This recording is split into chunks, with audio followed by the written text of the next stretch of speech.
তো দেখতেই পাচ্ছ এখন দুপুর, আর ভাই একদম খুবই দুপুর, ঠিক আছে, খুব জোর হলে দুপুর 3টে বাজে হয়তো। এই সময় কি করে এই দোকানে এত ভিড় থাকে, আর তার কারণ কি ভাই, কি আছে এই চায়ে? তো সেটাই আমি জানতে চলে এসেছি আজকে পানিয়ার আর মুরব্বি চায়ের কাছে। তো 40 কিলোমিটার পার করে, ঠিক আছে, চাচাকে খুঁজে এসেছি মুরব্বি চা। চারিদিকে এখন একটাই ভিডিও চলছে মুরব্বি চা, ঠিক আছে। চাচা ফেমাস, আর বিশাল ফেমাস, শুধু ফেমাস না, ইন্টারনেট দুনিয়ার কিং বললে চলে থাকে।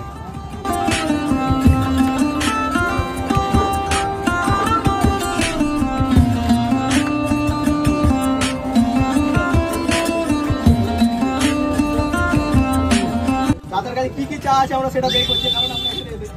দাদা তোমার আইটেমগুলো একটু শো করো। আর এটা ছোট 10 টাকা, 20 টাকা, এটা 20 টাকা, এটা হচ্ছে 40 টাকা, আর এটা হচ্ছে 50 টাকা। 50 টাকা। আর কার কাছে এবার ভাইরাল ডায়লগটা একবার দিয়ে দাও। আসসালামু আলাইকুম, আমি মুরব্বি চাওয়ালা বলছি। আপনারা আসবেন, এনারা এসছে দূর থেকে, অনেক দূর থেকে এসছে, দেওয়ালটি থেকে এসছে, খুব ভালো লেগেছে বলছে। আপনারাও আসবেন, এসে একবার দেখবেন, পরীক্ষা করবেন মুরব্বির চাটা কি। কেন আমার কাছে দূর থেকে লোক আসছে, কি কারণে আসছে সেটা আপনারা একবার বুঝে যান।